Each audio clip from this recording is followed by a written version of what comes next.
स्वास्थ्य मंत्री राजीव सहजल के अपने गृहनगर सोलन के हॉस्पिटल से एक शर्मसार करने वाला वाकया सामने आया है। यहाँ पर कोविड काल में भी लगातार एक दिव्यांग लड़की से ड्यूटी ली जाती रही, जबकि इस बाबत स्पष्ट निर्देश हैं कि दिव्यांगों और गर्भवती महिलाओं को कोविड काल के दौरान खासतौर से कर्फ्यू के दिनों में ड्यूटी नहीं ली जाए और उन्हें वर्क फ्रॉम होम दिया जाए। आप देख सकते हैं उमा नाम की ये बेटी कितनी लाचार है। उसकी दिव्यांगता का आलम यह है कि वह बड़ी मुश्किल से चल फिर पाती है, लेकिन कर्फ्यू के दौरान अभी भी और पिछले वर्ष भी इसको लगातार ड्यूटी पे बुलाया जाता रहा। इसका घर सोलन के नौनी में है, जो लगभग मुख्य शहर से, जहां हॉस्पिटल में ये नौकरी करती हैं, वहां से 10 किलोमीटर दूर है। आप सोचिए, जब कोई बाहर नहीं चल रहा हो तो ये बच्ची कैसे आती होगी? क्या इसको इतनी तनख्वाह मिलती होगी कि ये टैक्सी करके आ सकती? और ये बातें बात की हैं। पहली बात तो ये कि उस योजना का क्या हुआ जिसके तहत ऐसे लोगों को घरों पे सुरक्षित रहने के लिए कहा गया। मेरा नाम उमा कुमारी है। मैं एक हैंडीकैप लड़की हूँ, 100% हैंडीकैप्ड हूँ और मैं नोनी से अप डाउन करती हूँ। गांव अनु से 2 किलोमीटर पैदल आना पड़ता है नोनी तक। और फिर वहाँ से आजकल जैसे कोरोना का वो चल रहा है तो आजकल दिक्कत होती हैं, जैसे बसेस वगैरह कोई नहीं है तो मुझे कभी किसी की गाड़ी का वेट करना पड़ता, कभी किसी का गाड़ी का वेट करना पड़ता।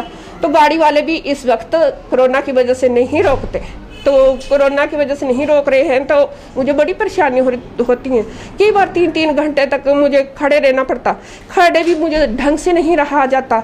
मेरी कंडीशन सब देख सकते हैं।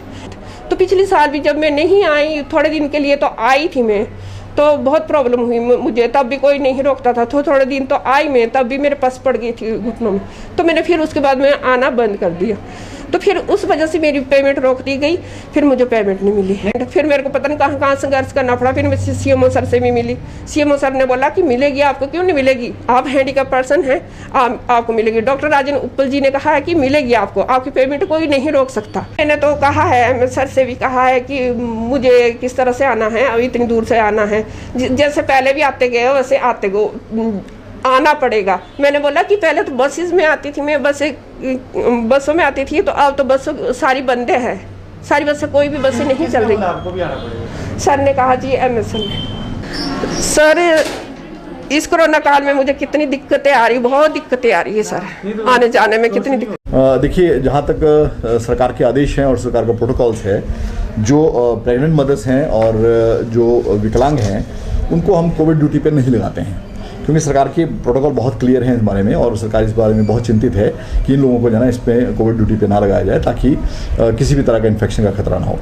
तो हमने भी हॉस्पिटल में ये प्रोटोकॉल पूरी तरह से 100% फॉलो किया है और किसी भी व्यक्ति की, किसी भी क्लास 4 की, किसी भी स्टाफ की ड्यूटी हमने कोविड काल में जो है ना इस कोविड के पेशेंट के साथ नहीं लगाई है, और ये बिल्कुल क्लियर है। देखिए, सरकार के आदेश ये थे कि कुछ परसेंटेज ऑफ जो हमारे स्टाफ है, लाइक 50% है, 30% है, उसके हिसाब से सरकार ने आदेश किए थे।